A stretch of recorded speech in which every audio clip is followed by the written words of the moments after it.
makes Boca Raton part of the second largest Jewish community in the United States and one of the largest in the world. Nowhere else do I know has a community gone from a place where we were less than welcome to becoming a major contributor to world Jewry in just 44 years.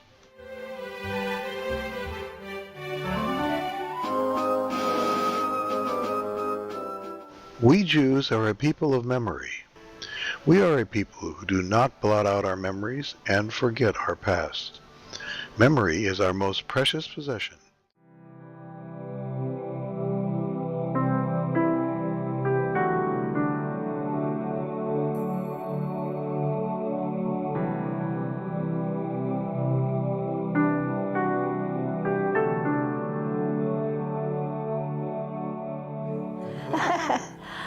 I'm Ida Hurst, or Mrs. Herman Hurst, and I've enjoyed every minute of my life in Florida, especially because we were involved with Temple Beth El.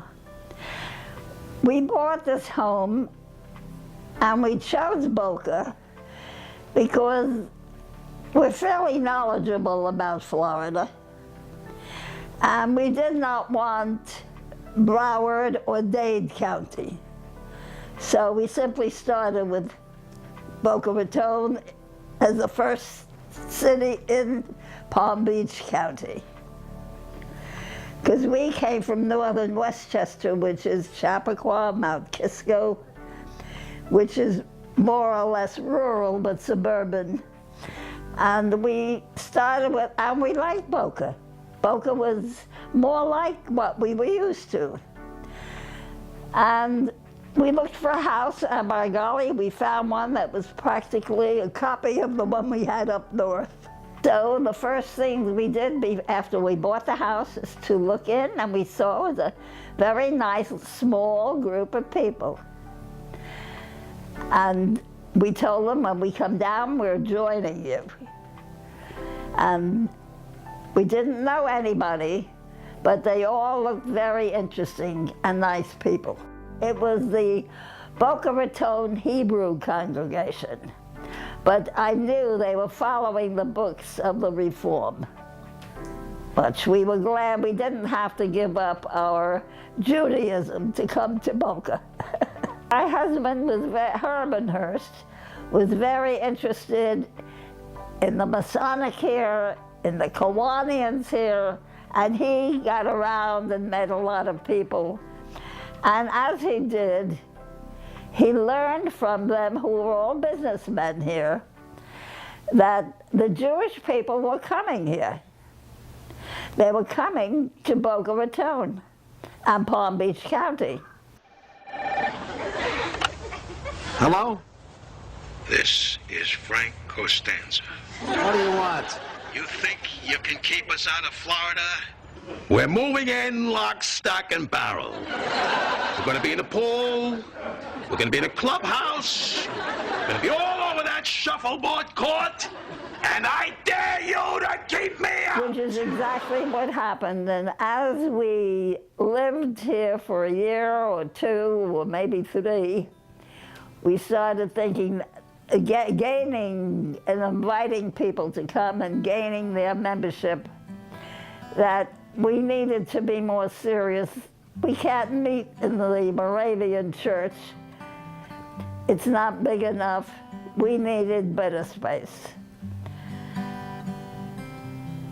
And that was in all our plans, that we needed our own temple. But it took a lot of knowledge to know where and how and what to do. And the lot that we used or accepted was in a space that was right across from one of the largest Christian churches in the area. And we thought that would be a very good idea, because that was St. Joan of Arc.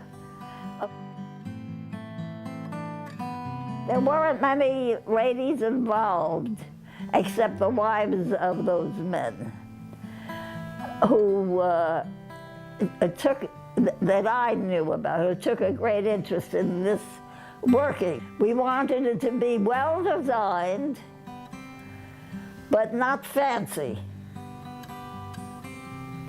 We wanted it to have a very sensible look, because we felt Reform Judaism did not need all the other angles to it. That we wanted it, and we were planning that we were going to have a larger temple, because we were learning they're coming to Boca. But one of the things that I felt is the idea that we didn't want it overly done.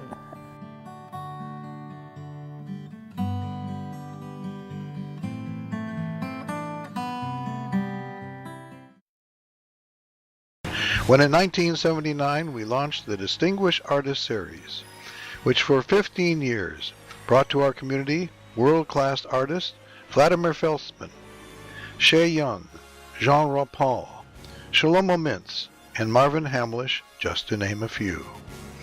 Those were truly magical moments where the gifted talent of these world-class artists would take us on a spiritual journey that I, as a rabbi, could only hope for us to find in the sanctuary of Temple Beth.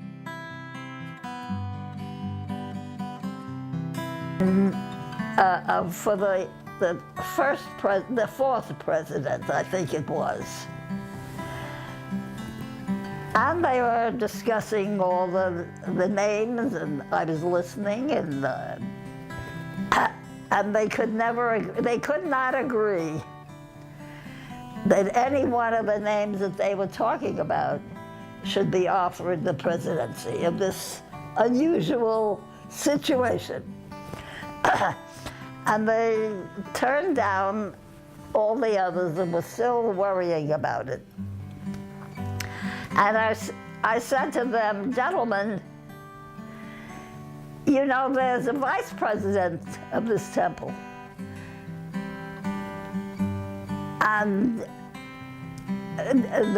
But I know she has one problem, that she's female. And they all looked. Are you talking about yourself? I said, I could be. And that was the end of that point, but the next thing I knew, they offered me the job. I went to Columbia University College of Pharmacy. I became a pharmacist. I got the BS degree, and I was one girl and 12 young men. So that didn't faze me one bit. I lived in my father's drugstore. I was 8 years old when he started it. So the fact that I was a female was no problem to me.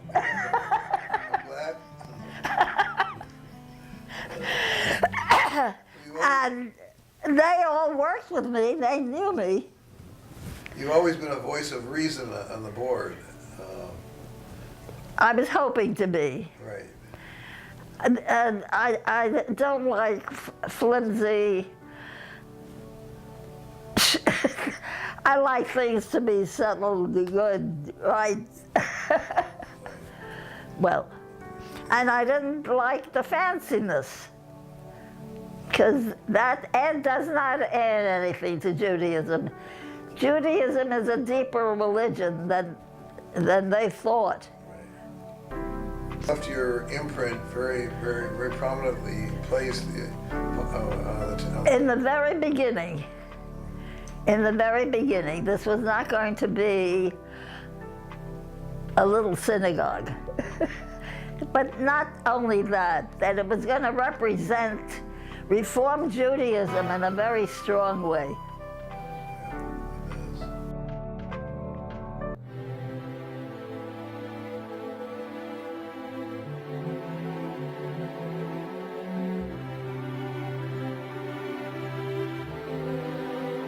It's just a feeling of gratitude, because if it wasn't for the dedication of those families, their vision, their generosity, and their commitment of time and of their spirit, Temple Beth El would not be the shining star of Jewish life that we all work every single day to help it to grow to be. Thank you for all the hard work and diligent time you spent making this the most wonderful family congregation, and I only hope that as president I can continue in your footsteps, and Reform Judaism will continue in Boca Raton for many generations to come.